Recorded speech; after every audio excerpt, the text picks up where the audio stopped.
নমস্কার বন্ধুরা, আমি শ্রেয়সী। ভ্রমণ পিয়াসী মনের একটি নতুন ভিডিওতে আপনাদের সকলকে স্বাগত জানাই।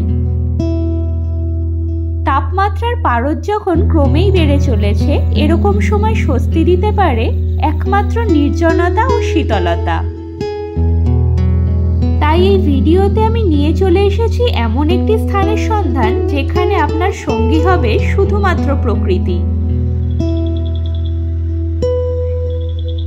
তাহলে চলুন ভিডিওটি শুরু করা যাক।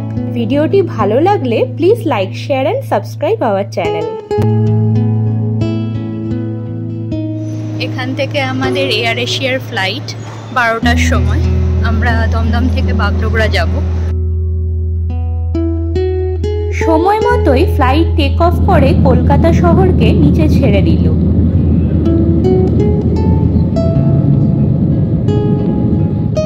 এরপর শহরের বড় বড় ইমারত আর পথঘাট সবই মেঘ এসে ঢেকে দিল। মাত্র 1 ঘন্টায় আকাশপথে আমরা পাড়ি দিলাম প্রায় 460 কিলোমিটার। সড়ক পথে যার দূরত্ব প্রায় 600 কিলোমিটার বা তার বেশি। আকাশ থেকে সবুজ প্রকৃতি দেখতে দেখতে আমরা পৌঁছে গেলাম বাগডোগরা এয়ারপোর্টে।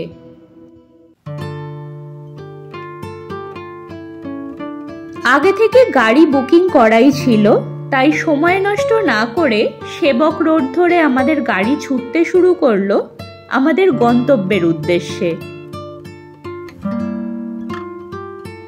আমরা চলেছি পাখির স্বর্গরাজ্য লাটপাঞ্চারের উদ্দেশ্যে।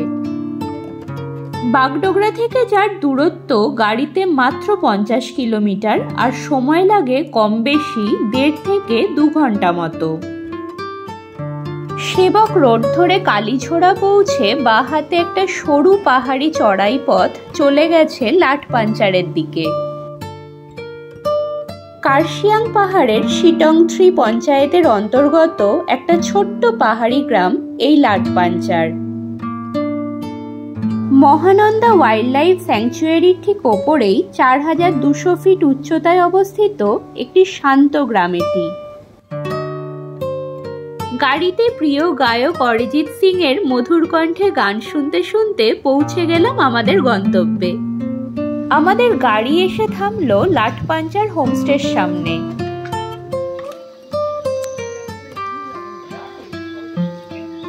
শুধুমাত্র প্রকৃতি প্রেমী ও পাখি প্রেমী ছাড়া এখানে বিশেষ একটা পর্যটক দেখা যায় না। আমরা চলে এসেছি লাটপাঞ্চারে, আর লাটপাঞ্চারে আছি লাটপাঞ্চার হোমস্টেতে। তো এই যে পেছনে বিল্ডিংটা দেখা যাচ্ছে, এই বিল্ডিংটার ওপরে 2টো রুম আমরা নিয়েছি। তো এখানে আজকে থাকবো আমরা, আর ঘুরে দেখবো আশেপাশে কি দেখা যায়। গ্রামটা খুবই সুন্দর, খুব শান্ত নিরিবিলি একটা গ্রাম। আর এখানে প্রচুর পাখি আছে। লাটপাঞ্চার তো পাখি দেখার জন্য একদম বিখ্যাত। তো আমরা কালকে সকালবেলা যাব সেই পাখি খুঁজতে, যদি কিছু পাখি দেখতে পাই। লাটপাঞ্চার হোমস্টের পাশেই আছে প্রাইমারি স্কুল, একটা ছোট্ট প্রাইমারি স্কুল। আর এই দিকে আছে অপোজিটে একটা মন্দির। তো এটা কিন্তু এখানকার ল্যান্ডমার্ক। কেউ যদি এই হোমস্টেতে থাকতে চান তাহলে ল্যান্ডমার্ক কিন্তু প্রাইমারি স্কুল বললে একদম তার অপোজিটে এই হোমস্টেটা। হোমস্টের রুমে 2টো বেড, যা 3 জন থাকার জন্য উপযুক্ত। পরিষ্কার পরিচ্ছন্ন আলো বাতাসযুক্ত ঘর, যার ভাড়া খাওয়া দাওয়া সমেত 1500 থেকে 1800 টাকা পর্যন্ত। তবে এই ভাড়ার সিজন অনুযায়ী তারতম্য ঘটতে পারে, তাই এখানে আসার আগে সবকিছুই ভালোভাবে জেনে তারপরে আসুন। লাঞ্চ সেরে আমরা একটু গ্রামটা ঘুরে দেখতে বেরোলাম। নিচে পাহাড়ি গ্রাম দেখা যাচ্ছে, আর লাটপাঞ্চারটা একটা পাহাড়ের ওপরে। পাহাড়ি গ্রামটির নির্জনতা আর প্রাকৃতিক শোভা আমাদের প্রাণ ছুঁয়ে গেল। পাহাড়ের ঢাল বেয়ে মেঘ উড়ে এলো, আর আমরা সেই মেঘকে আমাদের ছোট্ট হাতের মুঠোয় ধরার ব্যর্থ প্রয়াস করলাম।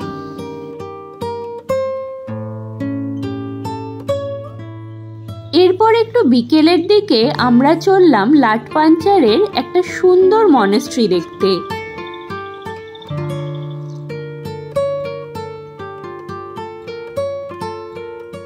আমরা এখন চলে এসেছি লাটপাঞ্চারের একটা ছোট্ট মনেস্ট্রিতে। গ্রামের মধ্যে একটা ছোট্ট মনেস্ট্রি, খুব সুন্দর। মনেস্ট্রি সাধারণত খুব শান্ত নিরিবিলি হয়। অসাধারণ সুন্দর এই ছোট্ট বৌদ্ধ মন্দিরটি।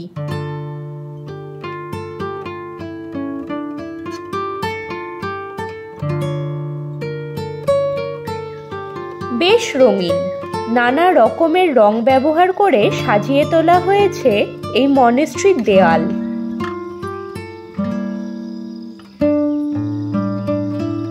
তার সাথে সোনালী রঙের ছোঁয়া এক আলাদাই উজ্জ্বলতা যোগ করেছে। মনেস্ট্রির বাইরের দিকটাও যেরকম সুন্দর, ভেতরটাও সেই রকম সুন্দর।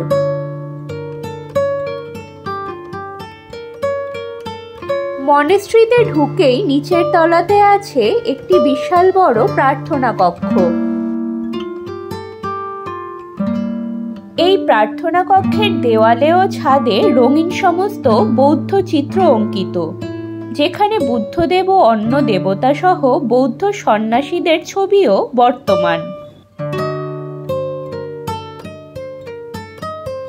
নতুন তৈরি এই ত্রিতল বিশিষ্ট মনেস্ট্রিটি টিবেটান ও নেপালি এই দুই আর্কিটেকচারের থেকেই ইন্সপায়ার্ড।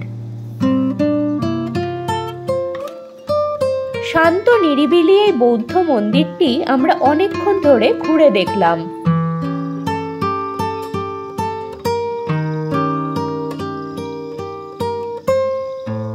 দূর কোনো এক পাহাড়ের কোলে সূর্য ডুবে গেল, আর আমাদের প্রথম দিনটাও বেশ সুন্দরভাবে শেষ হলো। পরের দিন ভোরবেলা আমাদের ঘুম ভাঙলো মিষ্টি পাখিদের গানে। বিছানা ছেড়ে উঠে রেডি হতেই চলে আসলো গরম গরম চায়ের কাপ। গরম গরম চায়ে চুমুক দিয়েই বেরিয়ে পড়লাম আমাদের হোমস্টে ওনার সাবির সুব্বাজির সাথে পাখির সন্ধানে।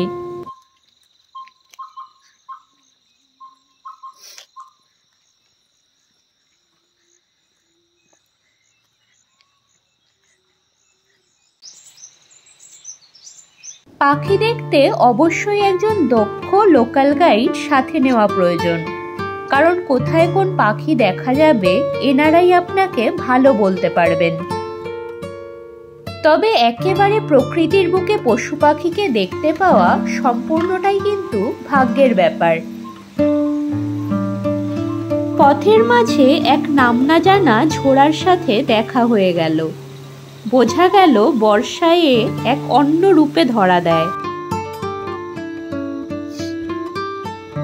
আমরা লাটপাঞ্চার থেকে প্রায় ৫-৭ কিলোমিটার দূরে চলে এসেছি।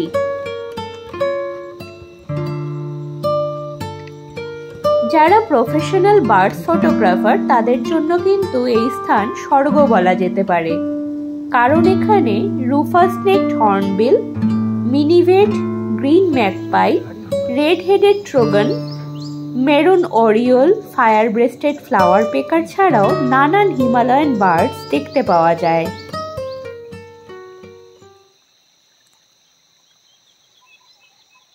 অনেকটাই জঙ্গলের পথ, জঙ্গলের ভেতর দিয়ে পুরো রাস্তাটা গেছে।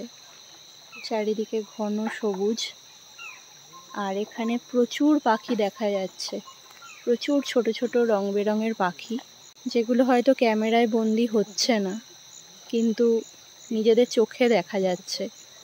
তো এখানে আসলে সত্যিই বলা যায় যে পাখি আপনারা তো দেখবেনই, পাখির স্বর্গরাজ্য।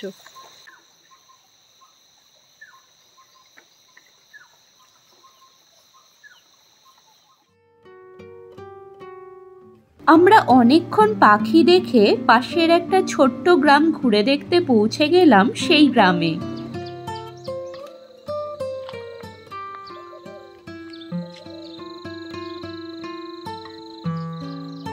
ছবির মতো সুন্দর সাজানো এই গ্রামটি। আমরা আছি লাটপাঞ্চারের কাছে অন্য একটা গ্রাম, যেটার নাম 6th মাইল। গ্রামটা খুবই ছোট এবং ক্লিন, পরিষ্কার পরিচ্ছন্ন একটা গ্রাম। অসাধারণ তার বিউটি। 6th মাইলের জনবসতি খুবই কম। হাতে গোনা কিছু পরিবার নিয়ে গড়ে উঠেছে পাহাড়ের কোলে এই গ্রাম।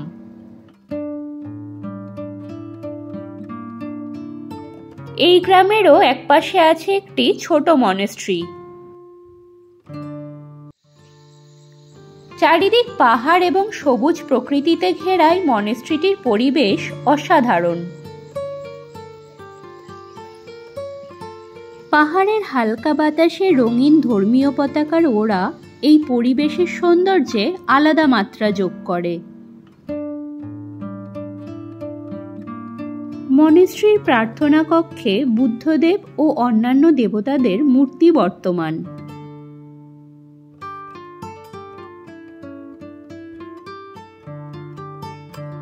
ব্যস্ত জীবন এবং কোলাহলের বাইরে চাইলে এই গ্রামটিতেও কাটিয়ে দিতে পারেন একটি দিন। 6th মাইলেও থাকার জন্য গড়ে উঠেছে 2-4টে হোমস্টে।